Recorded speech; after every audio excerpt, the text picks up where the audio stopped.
This episode is brought to you by Amazon Business. How can you free up your team from time-consuming office tasks? Amazon Business empowers leaders to not only streamline purchasing, but better support their teams so they can focus on strategy and growth. Free up your teams and focus on your future. Learn more about the technology, insights, and support available at amazonbusiness.com. You're the owner of a small business, which means you're also the tech guy, and HR, and personal assistant, and head honcho, and intern. You could use another pair of hands, like the experts you'll find at Verizon Small Business Days, April 21st through 27th. Get a free tech check, special deals, and more. Call 1-800-483-4428 or visit verizon.com/smallbusiness to book your appointment. Verizon Business. This is Optimal Finance Daily, The Dividend Aristocrats by Sean Owen with MrMoneyMustache.com. Now that you've had an introduction to the wonderful world of dividend investing, you might ask yourself, what could be better than a company that pays you every quarter for the privilege of having you as a shareholder? How about a company that gives you a raise every year? It turns out that there are a number of companies out there with a proven track record of doing exactly that, and there's an easy way to find them. Enter the aristocrats. No, I don't mean the aristocrats from the infamous joke you may have heard of.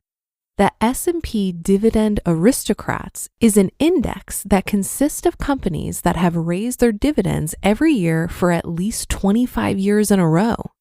This is an elite club indeed, because if a company ever misses a single dividend payment or ever fails to give investors a raise, then it's booted out and must start that 25-year clock all over again if it wants to get back in. The index currently includes many familiar companies like Johnson & Johnson, McDonald's, and Walmart, but there are others on the list that aren't necessarily household names. Companies like Abbott Labs, Dover Corp, and Pitney Bowes may not make many headlines, but they also have paid increasing dividends for 25 years or more. That period includes several nasty recessions, including the most recent one, which is the worst since the Great Depression. The share prices of these companies may have fluctuated during these rough patches, but they kept raising their dividends relentlessly through it all. Boring is best. Many people think of these sorts of stocks as boring. Traders often deride them as being for widows and orphans. Many will tell you that a company that has paid increasing dividends for 25 years is too big to grow. My response to that is, as my dad would say, horse hockey. The Dividend Aristocrats have outperformed the S&P 500 over the previous 5, 10, and 20-year periods, quite handily in fact. There's another way to look at it. A company that pays steadily rising dividends is a company that makes so much money year after year that it simply can't use it all. And they believe the best use of all that extra cash is to reward their shareholders. That sounds like a company I want to own. An example from Warren Buffett.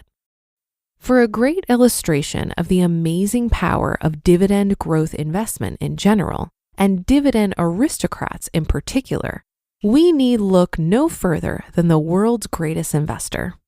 Warren Buffett established a position in dividend aristocrat Coca-Cola in 1994.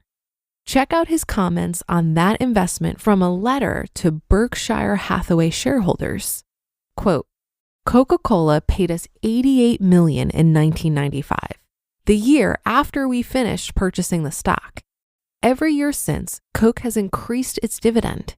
In 2011, we will almost certainly receive $376 million from Coke, up $24 million from last year. Within 10 years, I would expect that $376 million to double. By the end of that period, I wouldn't be surprised to see our share of Coke's annual earnings exceed 100% of what we paid for the investment. Time is the friend of the wonderful business, end quote. You heard that right. By 2021, if Coca-Cola stays on its current trajectory, The shares Buffett bought will earn more in dividends alone every year than his entire investment back in 1994. How's that for boring? My shares have gone down? Awesome! There's a sort of magic in investing in companies like these. When you stay focused on collecting your paychecks from the companies you own, rather than the share price, you can ignore the wild fluctuations in the stock market that keep less enlightened investors awake at night. You can simply sit back and collect ever-increasing income from your portfolio. In fact, if you reinvest your dividends, which I highly recommend you do, you might just learn to love it when your favorite company's shares go down. How can that be? Because those reinvested dividends will buy you more shares when the price is low, which will in turn earn even more dividends in the years to come. Investing in the aristocrats. So, what's the best way to invest in the Dividend Aristocrats? One simple way is this. The SPDR S&P Dividend ETF, known as SDY. This is an exchange-traded fund that tracks the S&P High Yield Dividend Aristocrats Index. This is a slightly different index which includes Dividend Aristocrats from the S&P 1500 rather than just the S&P 500, but it has the same 25-year dividend growth requirement. It has reasonably low expenses and currently sports a very respectable 3.3% dividend yield. If you don't want to put a whole lot of time in learning how to evaluate individual stocks, you could very well just stop here. The holdings in SDY are quite well diversified and represent many of the most rock-solid companies across a wide variety of sectors. It's a portfolio that will let you sleep well at night, whichever way the market's moving. An elite cheat sheet. If you prefer to pick your own stocks, whether you're a seasoned pro or just starting out, there are no shortcuts. Doing your homework on each and every stock you consider for investment is absolutely essential to your success. It can be a daunting task when you have thousands of stocks to choose from. The 2012 High Yield Dividend Aristocrat Index only has 61 companies on it, though. If you narrow your search to these, doing your due diligence suddenly feels a lot more doable. In fact, it's perfectly feasible to do a thorough analysis on each and every company on the list, and that's precisely what I recommend you do before investing a dime, especially if you're new to investing. For a great primer on valuing stocks, check out The Intelligent Investor by Warren Buffett's mentor, Benjamin Graham. Read it and then get to work combing the aristocrats for bargains. It'll be time well spent. You'll be a much better investor when it's done, and you'll have an opportunity to practice the number one most important skill for any investor to have: patience. You just listened to the post titled The Dividend Aristocrats by Sean Owen with MrMoneyMustache.com. And now a word from our sponsors at Betterment. When investing your money starts to feel like a second job, Betterment steps in with a little work-life balance. They're an automated investing and savings app, which means they do the work.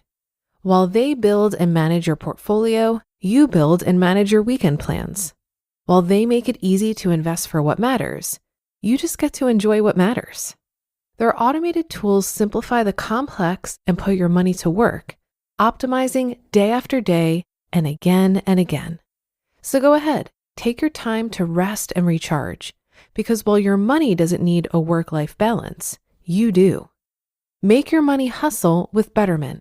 Get started at Betterment.com. That's BetterMent.com. Investing involves risk. Performance not guaranteed.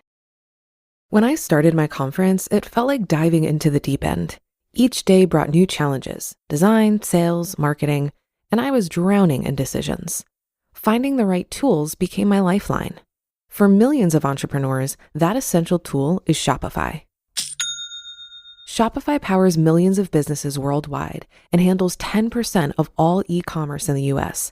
Launch confidently using hundreds of templates that create a beautiful online store matching your brand.